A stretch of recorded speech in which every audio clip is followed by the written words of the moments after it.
प्रिय दर्शकों, खबरों की खबर में आपका एक बार फिर स्वागत है। हर बार की तरह इस बार भी हम एक रहस्य से पर्दा उठाएंगे। आज हम मुसलमान धर्म में प्रचलित एक धारणा की बात करेंगे। अल्लाह, रब, खुदा, गॉड, भगवान साकार है या निराकार? अगर साकार है तो वह अल्लाह कौन है? अब तक तो ये सिर्फ एक रहस्य था, पर अब ये एक चुनौती बन चुका है। अल्लाह को निराकार मानने वालों का कहना है कि अल्लाह को साकार बताने वाले काफिर हैं। पर हैरानी की बात तो ये है कि इस्लाम धर्म के व्यक्ति अल्लाह के दीदार के लिए नमाज पढ़ना, रोजा रखना, कुरान शरीफ की आयतों का अध्ययन करना आदि आदि क्रियाएं करते हैं, पर अल्लाह को बेचून बताते हैं। तो अब विचार करने वाली बात यह है कि बेचून का दीदार कैसे होगा? भगवान की मूर्ति सामने रखकर पूजा करने वाले भी भगवान को निराकार कहे तो अचरज होना लाजमी है। ऐसे में इस पहेली को सुलझाना कोई मामूली काम नहीं था, पर हमारी इस रिसर्च ने यह साबित कर दिया कि अल्लाह, भगवान, रब, खुदा सब एक ही परमेश्वर की ओर संकेत करते हैं। पर वह अल्लाह कौन है और कैसा है? क्या वह साकार है या निराकार है? जानने के लिए बने रहे हमारे साथ। तो आइए शुरुआत करते हैं हमारी पड़ताल की और जानते हैं सच्चाई क्या है। दर्शकों, वैसे तो विज्ञानी युग में आज कोई परमेश्वर अल्लाह का नाम लेता है तो अचरज की बात होती है। हिंदू धर्म में 33 करोड़ देवी देवताओं की पूजा होती है, लेकिन किसी से पूछा जाए कि भगवान कैसा है तो कहते हैं कि भगवान निराकार है। अब इनसे कोई पूछे कि सामने जो देवी देवताओं की मूर्ति लगी है, जिनकी आप रोज पूजा करते हो, फिर वो क्या है? उसे आप भगवान कहते हो और निराकार भी मानते हो। इस अज्ञान में आज तक पूरा हिंदू समाज जी रहा है और इसी तरह सिख धर्म के लोग भी भगवान को निराकार मानते हैं। तो वहीं ईसाई धर्म में श्रद्धालु जीसस को गॉड मानकर पूजते हैं। हालांकि जीसस भगवान नहीं है, पर फिर भी अगर हम इनकी बात को आगे रखें तो यह प्रश्न उठना लाजमी है कि गॉड फॉर्मलेस कैसे है? इस्लाम धर्म में एक तरफ तो कहते हैं कि अल्लाह बेचून है, तो वहीं दूसरी तरफ कहते हैं कि नबी मोहम्मद जी को अल्लाह मिले थे। यदि मिले थे तो वह अल्लाह बेचून कैसे हुआ? मिलने वाला तो साकार व्यक्ति ही हो सकता है, भला निराकार व्यक्ति कैसे किसी को मिल सकता है? अब मुसलमान भाई कहते हैं कि अल्लाह निराकार है, वह बेचून है। इसका मुख्य कारण वर्तमान में हिंदू, मुसलमान या अन्य धर्मों में होने वाली गलत भक्ति साधना। नबी मोहम्मद जी को अल्लाह ने दीदार दिया था, ऐसे ही न जाने कितने ही इस्लाम धर्म के अल्लाह के प्यारे बंदों को अल्लाह ने दीदार दिया और यह प्रमाणित भी है। उनकी भक्ति साधना, इबादत बाकी मुसलमान समाज से अलग थी, जिस कारण उन्हें अल्लाह का दीदार हुआ था। आज हम आपको ऐसे ही महापुरुषों के बारे में बताएंगे जिन्हें अल्लाह साकार रूप में मिला तथा अपना ज्ञान बताकर अपना भेद भी बताकर गए। तो सबसे पहले हम बात करेंगे मुसलमान धर्म के प्रवर्तक नबी मोहम्मद जी की। मोहम्मद जी को अल्लाह ताला एक जिंदा महात्मा के रूप में मिले थे तथा उनको अपना ज्ञान बताया और जिस लोक में वो खुदा रहता है वह लोक भी दिखाया और फिर वापस नीचे पृथ्वी लोक पर छोड़ा। उस समय मृत लोक पर मोहम्मद जी के लाखों अनुयायी हो चुके थे, जिस कारण उनसे यहाँ की महिमा त्यागी नहीं गई और उन्होंने वहाँ उस लोक यानी सतलोक में रहने की इच्छा जाहिर नहीं की। उस अल्लाह ने, जिसे अल खिद्र भी कहते हैं, उस पुण्य आत्मा को अपना भेद बता दिया था, परंतु महिमावश होकर मोहम्मद जी ने उनकी कुछ शर्तें मानी, पर बाकी साधना मुसलमान धर्म वाली ही की, जिस कारण वो पुण्य आत्मा मोक्ष प्राप्त नहीं कर पाई। उस महापुरुष ने कभी मांस नहीं खाया। मुसलमान धर्म में जन्मे शेख फरीद जी को भी अल्लाह का दीदार हुआ था। उनके गुरु पीर द्वारा बताए अनुसार वो अपने शरीर को अधिक पीड़ा देकर अल्लाह का दीदार करना चाहते थे।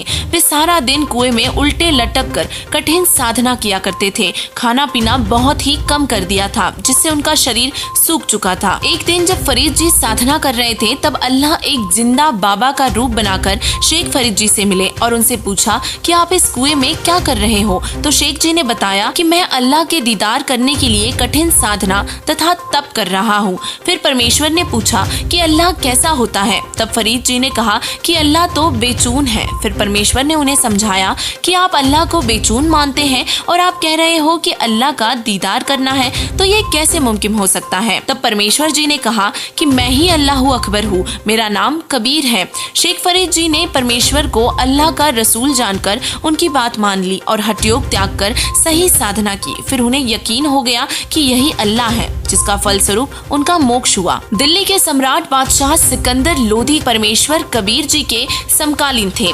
एक बार सिकंदर लोधी को भयंकर जलन का रोग हो गया था। हर तरफ से वैद्य हकीमों को बुलवाया गया पर इलाज नहीं हो पाया। तब किसी के कहने पर बादशाह सिकंदर लोधी कबीर साहिब जी के दर्शन करने काशी में गए और अल्लाह कबीर जी के आशीर्वाद मात्र से उनका जलन का रोग ठीक हो गया। उसी दिन सिकंदर लोधी ने गुस्से में आकर स्वामी रामानंद जी की गर्दन काट दी थी और सिकंदर के सामने ही कबीर साहिब जी ने रामानंद जी की कटी हुई गर्दन वापस जोड़कर उन्हें पुनः जीवित कर दिया। तब सिकंदर लोधी को यकीन हुआ कि यह कबीर साधारण इंसान नहीं, यह तो खुदा अल्लाह है। और उसी समय उन्होंने कबीर साहिब जी से नाम दीक्षा ली और उनके बताए अनुसार साधना करने लगे। मुस्लिम धर्म में बताया जाता है कि अल्लाह कबीर जी बादशाह अब्राहम अधम सुल्तान को अलग अलग रूप बनाकर बार बार मिले थे। सुल्तान अधम ने अल खिद्र से इल्म प्राप्त किया था, जिस कारण उस महापुरुष ने अपना राज त्याग दिया और अल खिद्र यानी कि अल्लाह कबीर द्वारा बताई साधना करने लगे और अपना कल्याण करवाया। मुसलमान धर्म में मंसूर और सिमली का नाम बड़े ही आदर से लिया जाता है। उस पुण्यात्मा को भी अल्लाह ने अपना ज्ञान करवाया था और यथार्थ भक्ति साधना बताई थी। और इसी तरह राबिया को भी अल्लाह कबीर जी मिले थे और यथार्थ भक्ति विधि बताई थी, जो राबिया ने केवल 4 वर्ष तक ही की थी। उसके बाद जब उस प्यारी आत्मा को कमाली के रूप में आखिरी मनुष्य जन्म मिला था, तब कबीर जी ने राबिया को अपनी शरण में लेकर उसका कल्याण किया था। मुस्लिम धर्म में तैमूर लंग बहुत ही प्रसिद्ध राजा हुए हैं। बचपन में वह बहुत गरीब थे। बचपन में एक बार जब वो बकरी चराने गए हुए थे, तब उनके पास एक जिंदा बाबा आए। तैमूर लंग ने भोजन करवाया और बदले में उस जिंदा बाबा ने उन्हें 7 पीढ़ी का राज का आशीर्वाद दिया और दोबारा फिर मिलकर उन्हें तत्व ज्ञान समझाया और नाम देकर तैमूर लंग का कल्याण किया। मुसलमान धर्म में अल खिद्र का नाम बड़े ही सम्मान के साथ लिया जाता है। मुसलमान समाज का मानना है कि जो ज्ञान ईसा जी व मूसा जी को था, उनसे कहीं ज्यादा ज्ञान अल खिद्र नाम के महापुरुष को था। आपको बता दे कि अल खिद्र रूप में और कोई नहीं बल्कि स्वयं अल्लाह अकबर कबीर जी पृथ्वी पर आए हुए थे। इसका प्रमाण मुसलमान धर्म के ग्रंथों में मिलता है। मोहम्मद जी को अल खिद्र जीवन में 2 बार मिले थे। एक बार जब मोहम्मद जी जवान थे तब, तथा एक बार जब वे व्रत अवस्था में थे। मगर अल खिद्र की उम्र में कोई अंतर नहीं था, वे पहले के समान ही जवान थे। अल खिद्र की उम्र व शरीर में सैकड़ों वर्षों तक कोई परिवर्तन नहीं आया। सूफी इमामों का मानना है कि अल खिद्र हमें जीवन में एक बार अवश्य मिलता है। उनकी पहचान है कि जब हम उसे स्पर्श करें या उससे हाथ मिलाएं और हाथों में हड्डियां न हो तो समझ लेना कि वह अल खिद्र है। वेदों में भी कुछ इसी तरह का ज्ञान बताया है कि परमेश्वर का शरीर शुक्रम अकायम है, यानी कि बिना नाड़ी तंत्र का नूरी शरीर है जिसमें हाड़ चाम नहीं है। मुसलमान धर्म की पवित्र पुस्तक कुरान शरीफ सूरत फुरकान 25 की आयत 52 से 59 में लिखा है कि हे पैगंबर, उस जिंदा पर भरोसा रखना जो तुम्हें जिंदा महात्मा के रूप में मिला था। उसकी बातों पर यकीन करना। वह अल्लाह अकबर अल्लाह कबीर है, उसकी इबादत करो। और जो उस अल्लाह कबीर को नहीं मानता वो काफिर है। तुम काफिर लोगों का कहा न मानना और अल्लाह कबीर के लिए संघर्ष करना, यानी दूसरों की बातों में मत आना। इबादत कबीरा, अल्लाह कबीर की इबादत करो। इन सभी तथ्यों से साबित होता है कि जो धारणा मुसलमान समाज में है कि अल्लाह बेचून है, वो गलत है।